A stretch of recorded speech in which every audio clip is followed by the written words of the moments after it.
Ladies and gentlemen, welcome back to another Backwoods Solar YouTube video. In today's YouTube video, we're going to be taking a look at the Victron Battery Balancer. Stay tuned.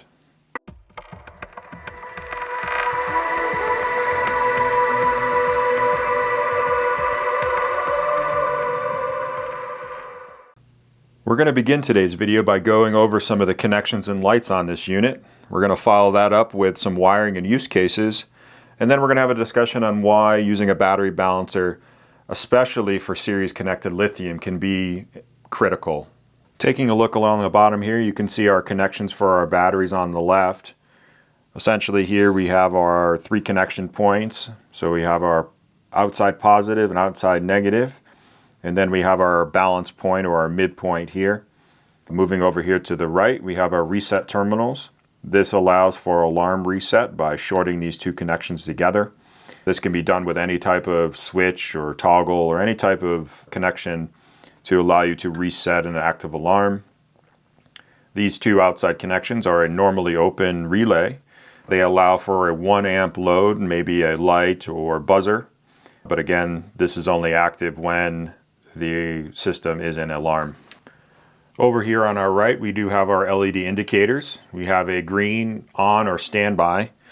This green light will only be active when the balancer is on, and that occurs at 27.3 volts and then turns off at 26.6.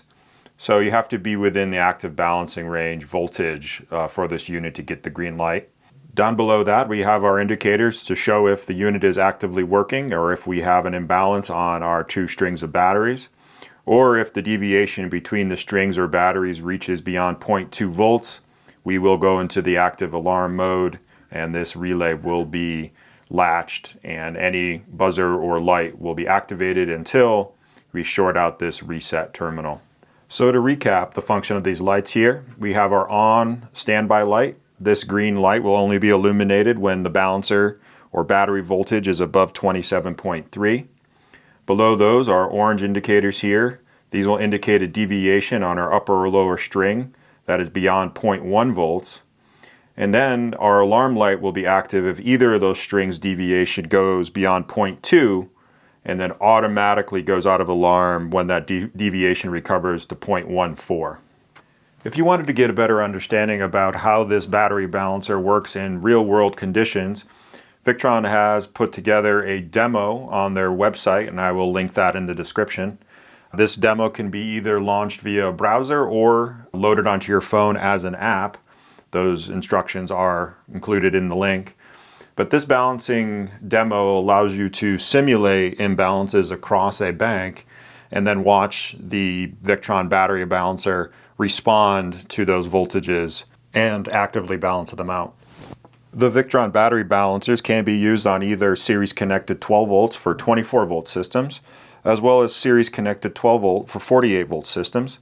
The main difference would be when connecting for a 48 volt system, you're going to need 3 of these balancers for each of the series connected pairs to allow the entire string to balance. You can also use these balancers to balance from string to string using a bus bar like the Victron Lynx. Our last video on this channel does cover the Victron Lynx series of DC distribution and would be a good add-on product when using a battery balancer, especially when using multiple parallel strings of lithium. In the use case of having multiple strings of parallel lithium batteries, using a battery balancer like this can be very helpful, as it can be sometimes difficult to maintain equal resistance or balance between each string. And having some form of active balancing like a Victron battery balancer can save a lot of time and headache trying to troubleshoot if we're having strings cut out or batteries cut out within a bank. In use cases where you have a very large battery bank or maybe persistent battery balancing problems, more than one of these battery balancers can be used for additional balancing current. Each unit individually has a max balancing current of about 0.7 amps. So if your battery bank is larger than 200 amp hours per string or more than 3 parallel strings, Victron would recommend using more than one unit to accomplish proper balancing. It is also recommended, as you can see here in the drawings, to run some series parallel midpoint interconnection cables. Not only do these midpoint interconnects help with string-to-string balancing, but are also very important in case we have a dropout of a string or battery. Victron does have recommended wire sizing in their manual and spec sheet, so please check that out if you're interested. If you did have any other additional questions or needed some help selecting a battery balancer for your bank in particular, feel free to give us a call and speak with one of our techs, or leave that comment or question in the description box below. We do read and respond to all comments. Otherwise, we'll see you on the next one. Backwoods Solar is America's oldest and most trusted solar retailer with nearly 50 years of experience.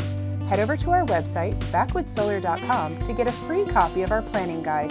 While you're there, check out our Learning Center with articles on setup, sizing, tax credits, and so much more helpful information, especially if you're just getting started with solar.